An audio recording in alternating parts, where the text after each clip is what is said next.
it is such that corrupt practices generally that eventually degenerate into stealing of public funds enjoys cultural sanction, religious ratification, if you like, and it is now administered by government. You see, a long time ago, a study was done in Nigeria, long time ago, long before we transited from military to civil rule. And it was said that, look, Nigeria has a problem of deep divisions along ethno-geographic lines.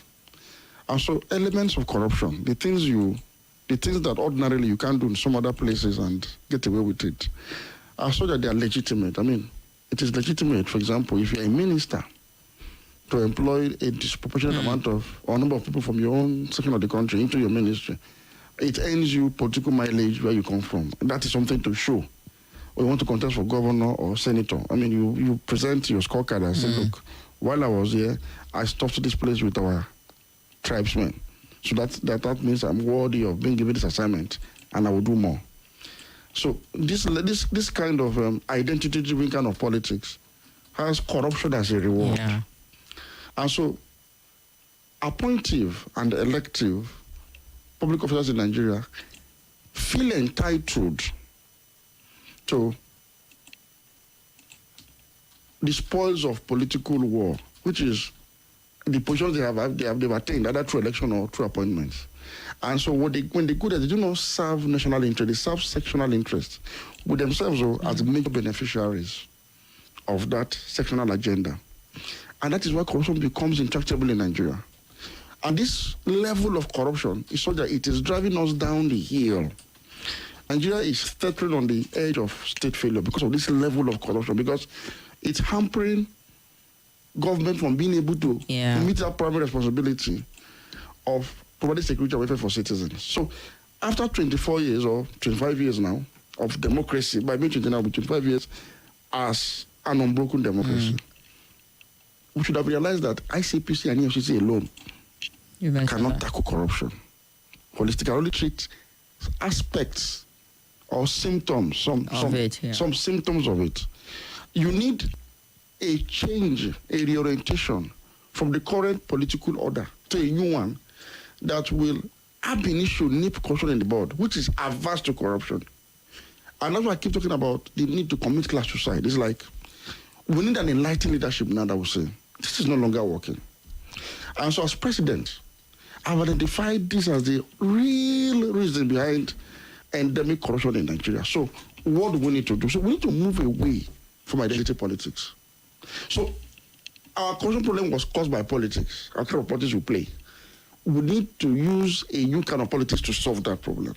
So we need a politics that will bet a new political leadership that will have good governance as the only bargaining chip or bargaining tool with the citizens. Nothing more than that. It means you have to change from identity politics. You have to change from a political process that lays too much emphasis on ethnicity and religion to one that lays more emphasis on the competence of the individual aspiring leader. Meaning you no longer need to align your votes with your tribe and religion, but with candidates or prospective candidates that have the right leadership quality. In this instance, personal integrity. Somebody you can entrust with leadership, and the person will pay absolute fidelity to the Constitution and not steal one kobo from the public treasury. So it's something that will take a long time to achieve, but we need to start yesterday. All right. Because if we don't, I'm afraid that indeed corruption might kill this country. The kind of corruption we are faced with. So it's not one that EFCC and ICPC can actually tackle. So I think we need to have a conversation. The president might not know. You know, he's in the system. He might not realize that, look, it's not enough to give ICPC and EFCC the marching order to do this and that. It is for him as the president, the leader of the ruling party, to begin to lead by example along the line of divergence from identity politics. Look, that has been the bane on our democracy, and I can't say it enough. So it's like an evolutionary thing that must happen through leadership by example, so that you can now minimize corruption and now begin to tackle crime, economic and financial crime. You see, in America, in UK, You have very low corruption issues, but you have crime. People still steal money. Oh, yeah, sure. But it is within the prism of crime, so you can easily tackle crime. Or a situation where everything is wired intricately to bet economic and financial crime.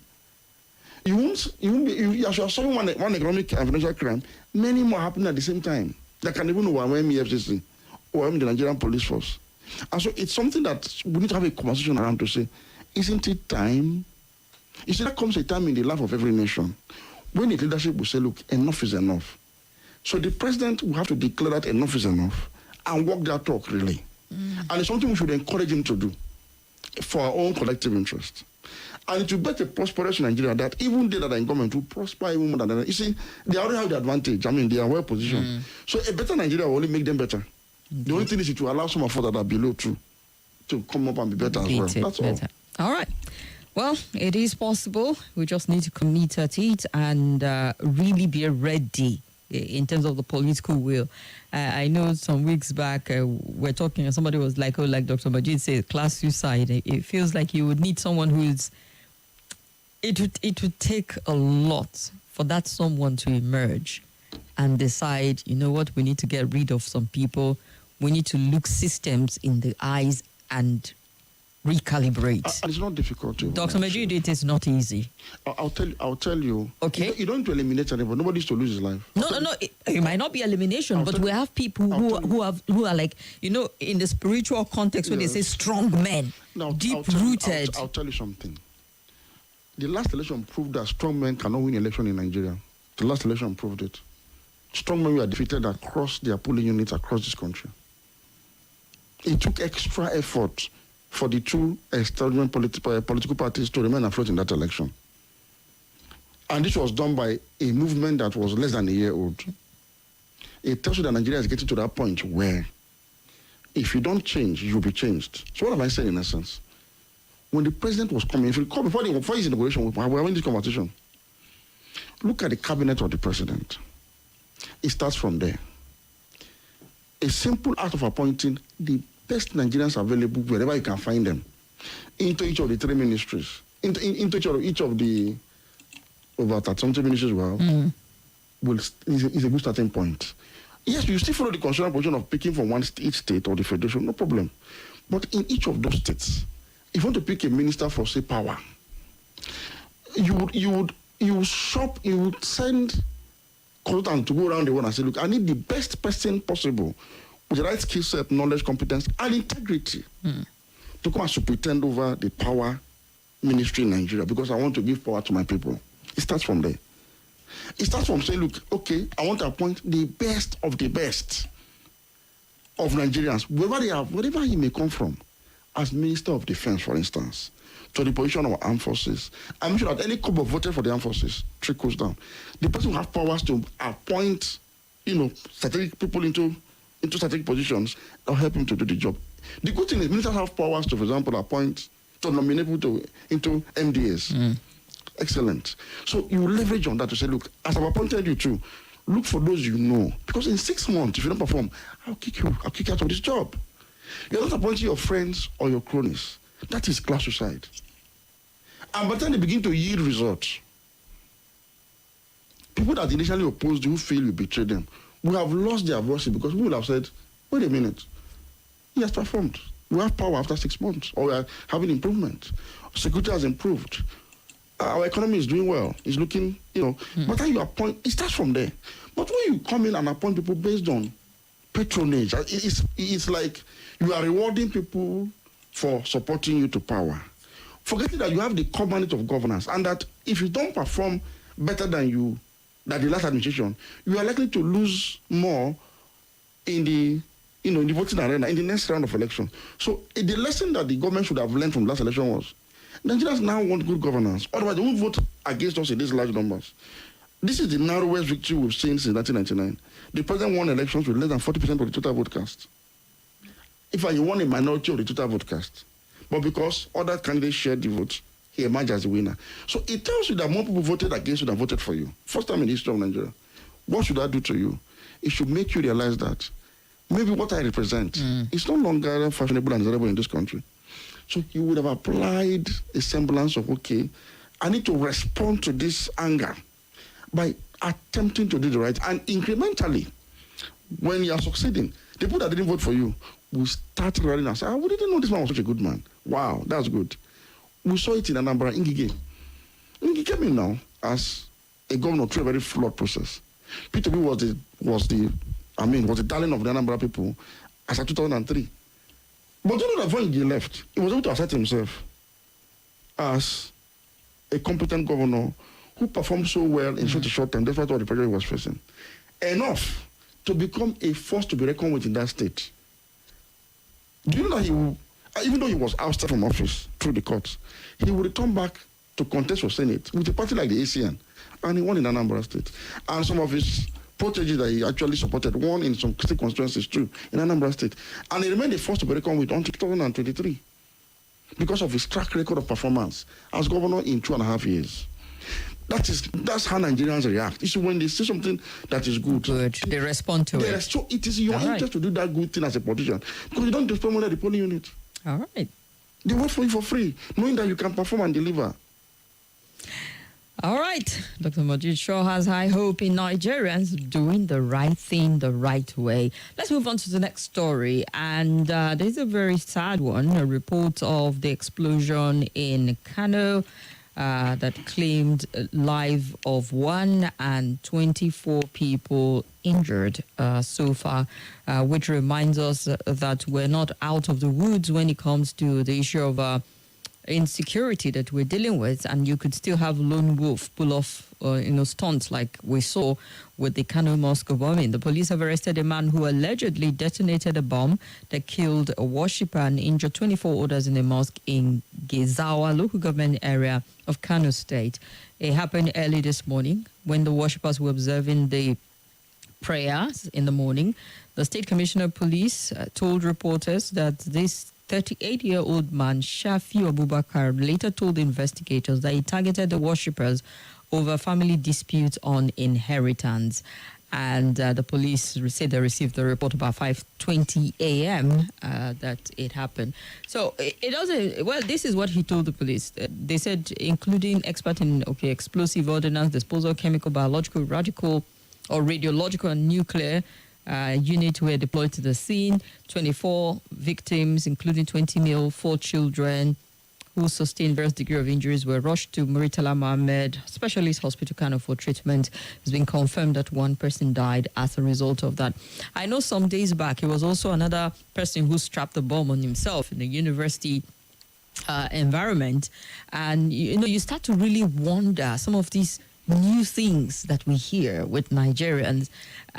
If you have an inheritance problem, how did you become so sophisticated as to know what to use that will cause an explosion, and even have the mind to just plant it there and then take the life of 1 person and injure several other people?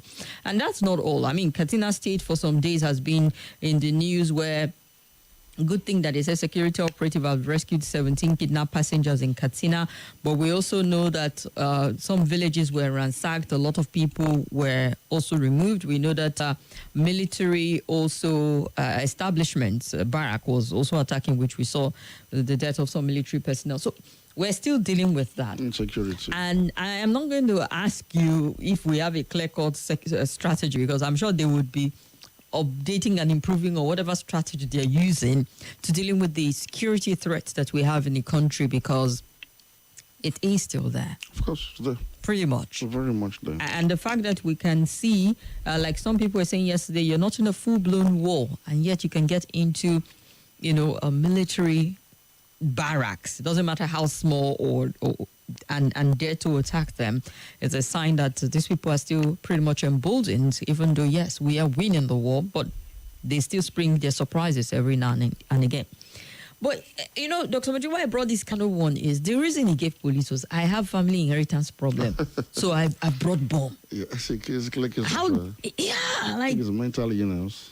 It must be, but the mental illness, he knew what to mix together to form an explosive. Yes. I mean, how is one to explain it now? No, I'm just thinking that, average people have gotten to the point where they can actually... Yeah. Yes. So that must be a very disturbed mind. Beyond And disturbed. thank God we have the, a fair detail of what happened, the reason, the identity of the perpetrator, the motive and intention. So it's easy to. I mean, it came quickly so that people don't speculate. This is how to actually report crime. I mean, this is how to handle it. Yes, so that people can even now suggest to the authorities on how to handle this particular case. If they have other information about this particular suspect, they can provide, such information. So this is quite good. It's a developing story, and I hope that the authorities will get to the bottom of it and serve justice accordingly. So I'm quite, in as much as we are saddened by the death of one person, but I'm happy that at least we have some clarity as to who was responsible and why. If even his age was given, everything about him was given, which is quite interesting. His identity was fully, made public for people to know that this person is responsible. And so that people, because, Kano has been one of the states that has been spared from, good part of the madness. Yes. And if it's a good thing they brought this information out before people now say suicide bombers have invaded Kano. And then by the time the fear starts to travel, one of the biggest northern states that has maintained some level of stability, just might turn the state on its head. Yeah. No matter how safe and secure a country is, you still see some incidents like this from time to time.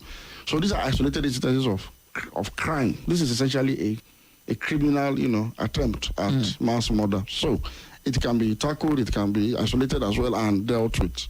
But what you have on the other hand, things happening in Zamfara, Katsina, it's not just crime. It's like an internal warfare. A situation where a group of people have constituted themselves into an heavily armed insurgent group that are carrying out both bandits and terrorist activities across some parts of this country. They go into communities, they overwhelm the community, they occupy, they extort, they abduct people, you pay ransom. They have formed a pseudo kind of government in their areas of influence. And so this is just beyond just ordinary crime. This is a serious issue. And again, I do not see a clear strategy way out of this logjam. And that is why, for example, it's a bit difficult to understand. Is it that the government is not really serious about this issue? Because suggestions have been made over and over again. I'll give you a quick example. Over the past week, I'm sure you heard about the abductions in Kogi. Oh, yeah. Now, that's about the first time that you're having a real rescue operation carried out in recent times. Sometimes you hear that children were abducted. They rescued about 9 students, according to the report, 7 others. Exactly. Now, that's because it was a rescue mission. How was that possible? Before now, the security managers of the state knew that conventional forces have certain limitations. And so they have this network of hunters that are drawn from those communities, whose interests it is to protect their community. So that alone is enough satisfaction for them. So they were given some level of armament, pump action. That's what is allowed under the law. And they are in they are in numbers. And so these people laid, it was like they have a security network that patrols that particular area, because that place is prone to such issues. If you know the school in question, the Confluence University of Science and Technology is on the highway, and it's also back in a forest. Yeah. So that's a perfect location for such kind of kidnappings. And so these people already know the pattern. So once it happened, there was a quick follow-up. So these hunters, supported by conventional forces, were able to follow the very track that they know that these people will follow into certain kind of other locations. So they split themselves into 2 and blocked the 2 exits deep into the forest and encircled the abductors. And then, because it was a rescue mission, there was exchange of fire. They too recorded casualties on their part. I'm sure the other guys too. So in the process, a number of the students were rescued. Some were left behind, and the operation continues. Yeah. This brings me back to the issue I've been talking about: how to empower members of the local community to serve. Who know the terrain. To serve as the first respondents when attacks happen. Imagine if these guys had better weapons, they would have done more. Because these other guys are carrying AK-47. But because these ones they're in large numbers and they are members of the community, they are willing to die to secure the release of their loved ones anyway. So I'm still calling on the government to redraw the security architecture at this time, to bring such groups into a conventional force under like a volunteer unit that will be funded by the state, that will be given the right caliber of arms. In fact, I've always used civil defense as a reference point, and it's not even misplaced. The Safe School Initiative, for example, has civil defense as the pilot security agency. So I'm saying, we know they don't have the number of men that they will require to do this. Why not recruit these people into that civil defense? But let it be under a volunteer corps, a volunteer unit, so to say. In war times, these things are done.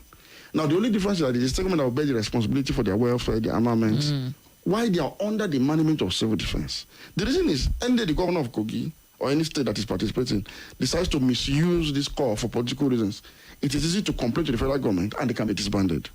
But if everybody respects themselves and it is used for what it was meant for, so good and fine. So that people be able to serve as first responders or the first line of defense on their communities, their schools, their farms, and their highways before conventional forces come. So in Katsina today, 85 people have been abducted. These abductions continue. And each time they abduct people, you pay ransom. That ransom money goes to rearming them and increasing their little capabilities. So a time will come that if you are not careful, these people will overwhelm the state. I'm raising this alarm now because if it gets to that point, even the solution I'm providing now. Well, no. I mean, Dr. Majeed, I can understand how this alarm is important. And I want to believe that they're all alarmed also in the corridors of power. Because I was having a conversation with someone and we're looking at what's happening in Haiti, how gang members have taken over the capital of the country, Port-au-Prince, and are determining who stays, who leaves as government and all of that. How did it happen? It didn't just happen overnight and they just hijacked. I'm sure they were from their own corners. Exactly. So these people are, because the amount of money we're giving, why I'm saying this is, the other time there was an abduction in Kaduna and they were found in Zamfara. Yeah. And we keep asking, you said were they rescued or released? If they were released, how many people did you kill? And how many people did they kill in the process? But if it was just a release, what was the arrangement? Nobody will give you details. So meaning that most likely something must have changed hands for them to release some of these abductees. Now that money goes to reinforce their armament capabilities, to make them bold enough to now want to aim at the state. So I'm saying, what happened in Kogi was a rescue. It was a rescue. Up till now, the operation is still going on. They've not been able to rescue all of the abducted students because it's a rescue. It's random. I mean, they're not kept somewhere for you to just and carry them. You're actually on that trail, and exactly. So the heat is on them. It's on them. So no ransom was paid in this instance because they were truly rescued. I'm saying they were able to do this because there was a standby local vigilante that was able to help. Now, there is a possibility that these people are going to reinforce and come back because that's how they operate. Okay, so people have vigilante. They could have taken note of, the number of people, they could reinforce, just to teach that community a lesson. They could reinforce and come back. And when they come back with such level of force, as we know that they do in the Northwest, it might overwhelm that community because they don't have the right caliber of arms. I'm saying, while this is a good development that they're able to rescue, that option of, look, arming these people, those that have been doing this job, put them into civil defense. Give them the right caliber of arms. Let them do the job. Let me say this for the first time. I'm not supposed to say this. Have you observed that kidnapping has gone down a little bit in the FCT? At least in those other communities where they used to come in from the forest and abduct. It has been contained a bit. The new commissioner of police in Abuja, he's an operations person. He was OCSAS in this town for a long time. He has gotten members of the community in large numbers, youths, to work with his command.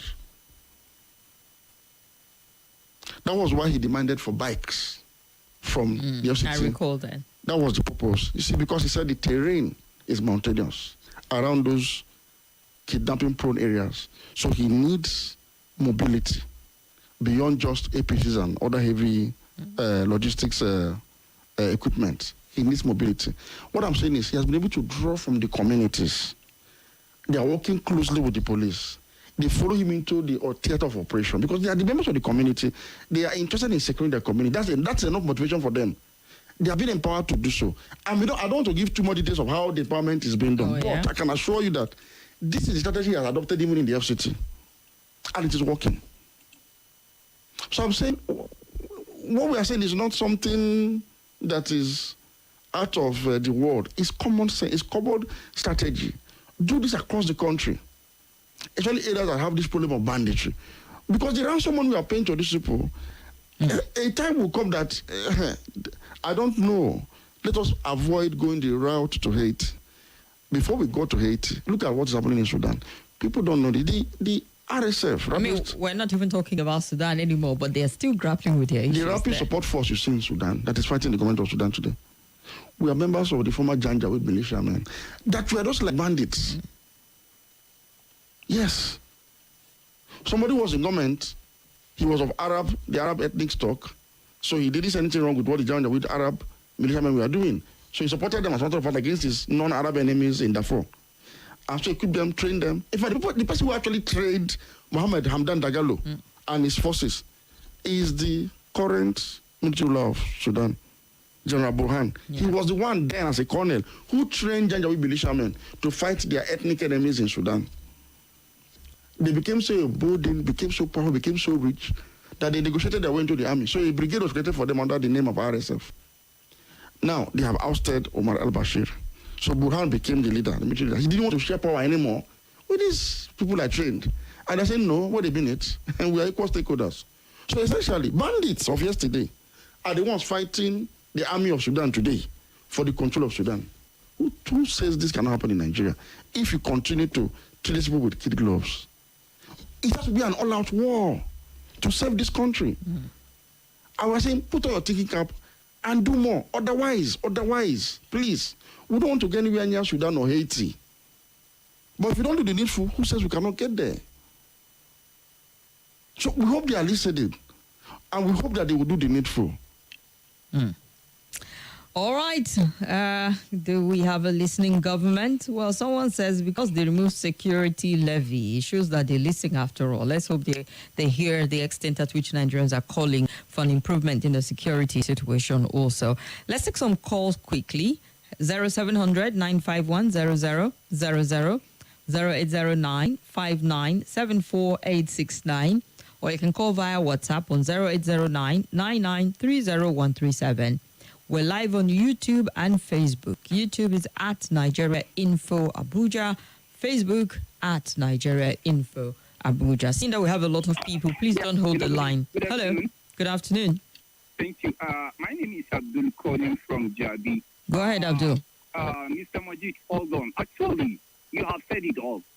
Immediately when you see a sitting government of democratic dispensation about 26 years, and there is nothing to show on ground, we are fighting insecurity, bandits, kidnapping, and Boko Haram. These are the foundations from the kick-started of democratic dispensation. It shows the sign that the government is not ready. They are after the looting of the treasury of the country. And that is the reason why those guys went and mobilized themselves and wanted to destabilize the government, because they know they have the money to go and negotiate and get the money to go and get. Just last month, there is a finding about 6-point-something million illegal light arm and ammunition that comes into Nigeria.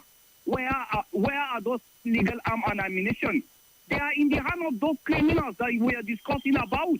So if the government could not be able to fight the corruption, let me tell you, we are heading towards there. Because even the FCC now, there is a finding that shows some of the, what they are settlers, all those people that have come to Abuja in the name of refugees.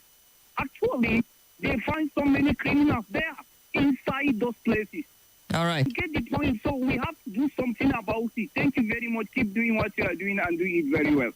Thank you very much. Hello. Hello. Good afternoon. Good afternoon. Good afternoon, Dr. Pitt. Good afternoon, sir. I agree to. It's just what when you are talking about what happened in Sudan and Haiti.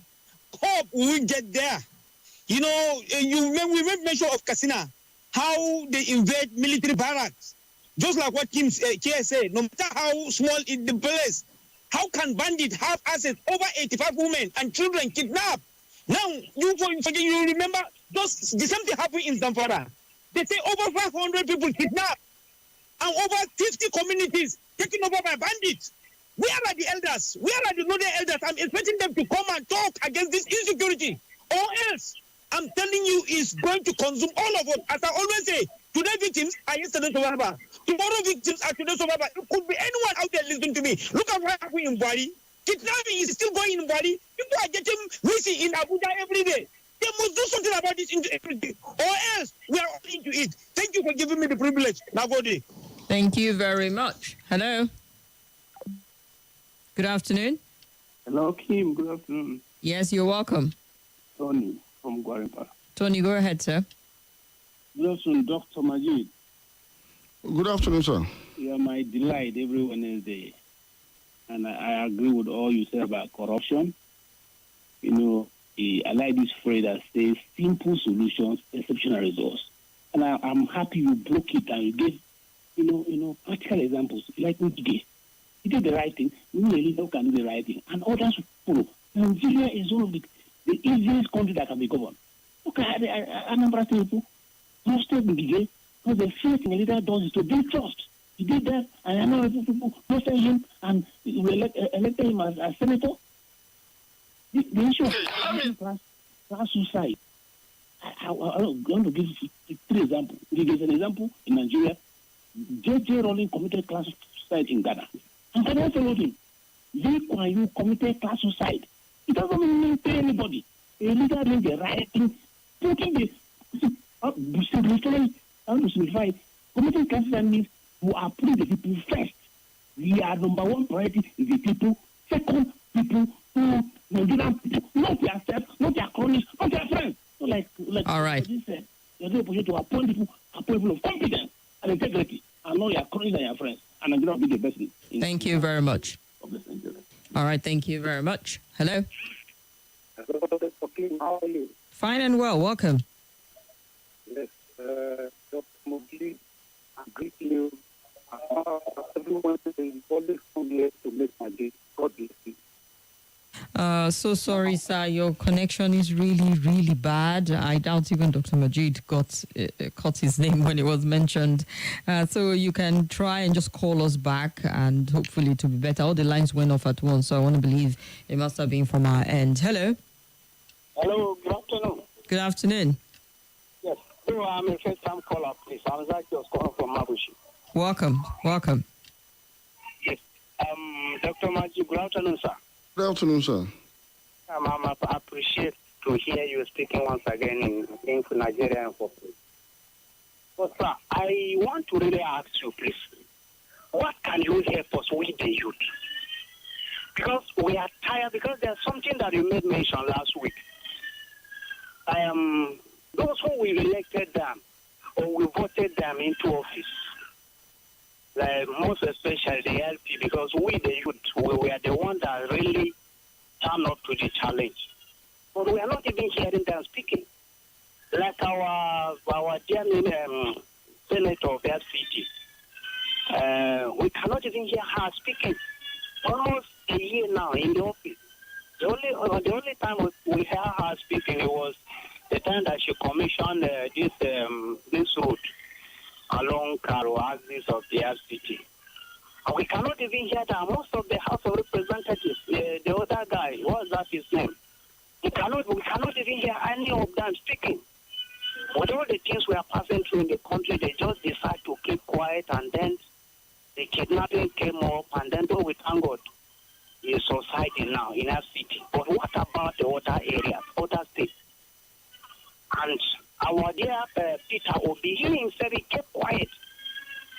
And we cannot even come over the radio. Let us speak with him. Let's talk to him like in Nigeria Info. I don't know. What are the plans do they have for us as we are All right. talking now? So, thank Thank you very much. Although I'm a first-time caller, once again, my name is Akio Skura. I'm calling from Abuja. Thank you so much. Please keep calling us. We love to hear your voice, your input, your comment, and your contribution anytime, any day. Okay, let's look at some comment quickly on our Facebook page. Ijoma Chike says, kindly send me the link of Nigerian Full Fan. Okay. Good afternoon, Dr. Majeed, says Timothy. I think the government is not ready for better Nigeria because some people have very selfish interests. Welcome, Dr. Majeed. Genesis Emmanuel sent that one in. And working on Sunshine Ray says, good afternoon to you and Dr. Majeed. Kim was super delighted to hear how the authorities in Kogi, guided by the local hunters, rescued some of the invaders less than 72 hours after kidnapping. And Emmanuel Samuel says, good afternoon, Dr. Majeed. Nigerian security situation is always escalating. Our leaders are pushing us to the point it feels like they do not care at this point in time. Good to hear about the Kogi situation. I did not even know the detail as to how the vigilantes helped. I thought it was all the police and the military. Good to hear that. And I quite agree with Dr. Majeed on the way forward. We need to conscript the local vigilantes into this fight against insurgency in Nigeria at this point in time. Okay, Doctors from Lube, we had other technical issues. Pardon us, other people complaining that we stayed behind time. It was not our fault. It was beyond our control. Let's take a quick break and we'll be back with more. Dr. Majeed is still here till 4:25, so we'll just touch base with the newsroom, get the update, and be back.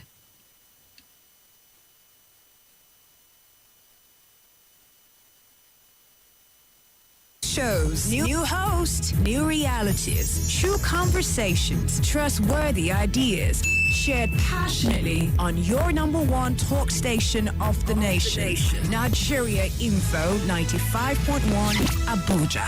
Let's talk.